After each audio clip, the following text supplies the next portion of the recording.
السلام علیکم ورحمۃ اللہ وبرکاتہ۔ الحمد للہ رب العالمین والصلاة والسلام علی سید الانبیاء والمرسلین نبینا محمد وعلی آلہ وصحبہ اجمعین، اما بعد۔ اعوذ باللہ من الشیطان الرجیم، بسم اللہ الرحمن الرحیم۔ هو الذی خلق لکم ما فی الارض جمیعا۔ محترم المقام، لائق احترام، مشفق و مربی اساتذہ کرام، محترم حضرات، آج کے اس پررونق بزم میں جس موضوع کو لے کر آپ کے سامنے حاضر ہوا ہوں وہ ہے جنگ آزادی اور علماء ہند۔ شاعر کہتا ہے کہ اندازے بیاں گرچہ بہت شوق نہیں، اندازے بیاں گرچہ بہت شوق نہیں، شاید کہ اتر جائے تیرے دل میں میری بات۔ ایک دوسرا شاعر کہتا ہے کہ نہیں تیرا نشیمن قصر سلطانی کے گنبد پر،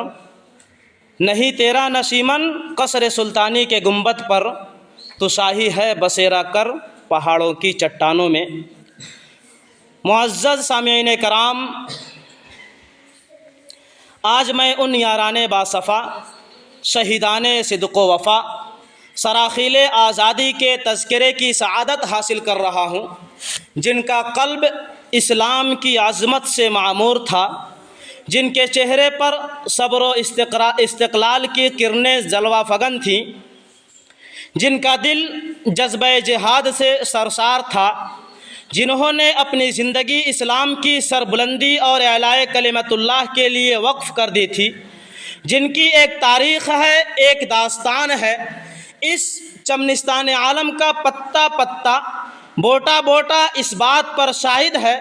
کہ یہ طبقہ ان اصحاب فکر و نظر اور وارثان قلب و جگر کا طبقہ ہے جنہوں نے تاریخ کے ہر نازک موڑ پر اس امت کی رہنمائی اور دستگیری فرمائی ہے۔ الغرض، انہوں نے جانیں تو دے دی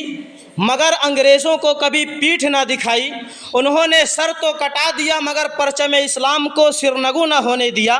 انہوں نے ہر محاذ پر انگریزوں کا مقابلہ کیا، ضرورت پڑی تو تلوار چلائی، تلوار پھینکی، قلم اٹھا لیا۔ آج میں انہی جیالوں اور انہی سرفروشان اسلام کی تھوڑی سی تاریخ اور ادنا سا جھلک دکھانا چاہتا ہوں کہ انہوں نے جنگ آزادی میں کیا کارنامہ انجام دیا اور ان کا کیا مقام رہا۔ محترم حضرات، جب ہندوستان کی مقدس سرزمین پر انگریزوں کا ناپاک سایہ پڑا اور وہ شاطرانہ اور عیارانہ چالوں سے یہاں کے مالک بن بیٹھے، جب باشندگان ہند پر طرح طرح کے ظلم و ستم کے پہاڑ توڑے جانے لگے، جب ہندوستانیوں کو غلام بنایا جانے لگا، جب ہندوستانیوں کا خون ان کے پسینے سے بھی ارزاں ہونے لگا، تو ایسے نازک وقت میں سب سے پہلے جس نے علم بغاوت بلند کیا وہ محدث کبیر، امام جلیل، نازش وطن شاہ عبدالعزیز بن شاہ ولی اللہ محدث دہلوی رحمۃ اللہ علیہ ہیں۔ یہ وہی مرد مجاہد درویش خدا ہے جس نے وقت سے پہلے مسلمانوں کے نصب العین کا اعلان فرما دیا تھا، جہاں تک پہنچنے کے لیے دوسروں کو ابھی برسہ برس انتظار کرنا تھا۔ شاہ عبدالعزیز کا فتویٰ کیا تھا؟ گویا ایک برق بے اما تھا جو دشمنوں کی نخل تمنا پر گر پڑی اور انگریزوں کی نیندیں حرام ہو گئی۔ جگہ جگہ آزادی کے شعلے بھڑکنے لگے، جگہ جگہ آزادی کے پرچم لہرانے لگے، سینوں میں ولولے مچلنے لگے اور حوصلوں نے انگڑائیاں لینی شروع کر دی۔ مسند درس پر قرآن و حدیث کی تعلیم دینے والے علماء کرام خانقاہوں میں بیٹھ کر اپنے خون جگر سے شمع اسلام روشن کرنے والے مشائخ اعظام اپنے مدرسوں اور خانقاہوں کو چھوڑ کر میدان میں آ گئے اور فرنگیوں کے خلاف محاذ بنا کر منزل کی جانب بے سر و سامانی کے عالم میں نکل پڑے۔ شاعر کہتا ہے اس بزم جنوں کے دیوانے ہر راہ سے پہنچے محفل تک، اس بزم جنوں کے دیوانے ہر راہ سے پہنچے محفل تک، بے تابی ان کی عام ہوئی صحراؤں سے لے کر ساحل تک۔ ہاں سنگ گرا پہ لکھتے تھے وہ اپنے دل نادا کا حال، شاید کہ تلا سے مقتل میں کوئی پہنچے پتھر قاتل تک۔ محترم حضرات، یہ کارواں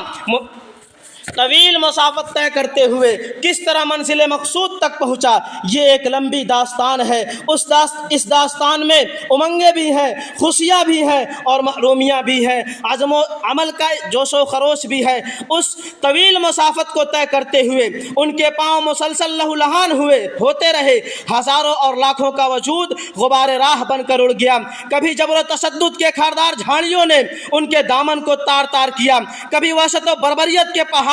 ان کی راہ میں حائل ہو گئے، مگر اس بزم جنوں کے دیوانوں نے ہمت نہیں ہاری، حادثات و مصائب سے ٹکراتے ہوئے منزل مقصود کی جانب بڑھتے رہے۔ راستے کی قربت و دوری سے بے فکر ہو کر کبھی مالٹا کی کوٹریوں میں قیام کرتے ہیں، تو کبھی عدالت کے کٹگرے میں کھڑے ہو کر نغمہ آزادی سناتے ہیں، تو کبھی پھانسی کے فندوں کو چوم کر منزل کا نشان پوچھتے ہیں۔ غرض یہ کہ ان دیوانوں نے ہر راہ سے منزل تک پہنچنے کی کوشش کی اور پہنچ کر ہی دم لیا۔ یہ واقعہ ہے کہ اگر ہندوستان کی آزادی میں علماء کرام نہ ہوتے، اگر ہندوستان کی آزادی میں علماء کرام حصہ نہ لیتے، تو ہمارا ملک، ہمارا دیش، ہمارا وطن ہندوستان یہ کبھی بھی آزاد نہ ہوتا۔ اگر یہ سراخیل آزادی نہ ہوتے تو تحریک آزادی نہ چلتی، تحریک بالا کوٹ نہیں چلتی، تحریک خلافت نہ چلتی، ہندوستان چھوڑو تحریک نہ چلتی۔ الغرض علماء کرام ہی نے اپنے خون جگر سے عروس آزادی کی ہنا بندی کی ہے، اور اپنے مقدس لہو سے، اپنے پاک خون سے شجر آزادی کو سینچا اور پروان چڑھایا ہے۔ 1861 عیسوی میں 3 لاکھ قرآن کریم کے نسخے بدبخت انگریزوں نے جلائے، اور اس کے بعد علماء ہند کو ختم کرنے کا فیصلہ کیا۔ انگریز مورخ ٹامسن اپنی یادداشت میں لکھتا ہے کہ 1864 سے لے کر 1867 تک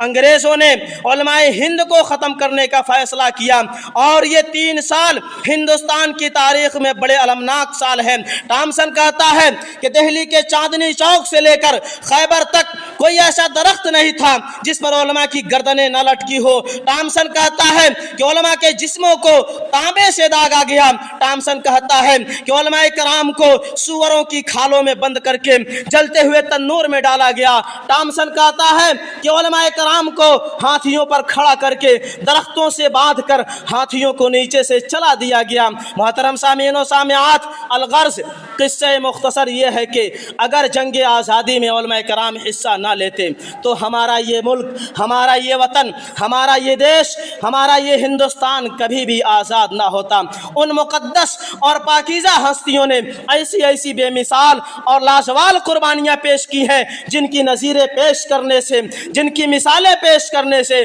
تاریخ قاصر ہے اور عقل انسانی حیران و شستر ہے۔ آج ہمیں اس بات پر فخر ہے کہ ہمارے اسلاف نے ہندوستان کے ساتھ وفاداری اور جانثاری کے ایسے ثبوت پیش کیے ہیں کہ انگشت بدندہ ہے، مگر اے لوگوں،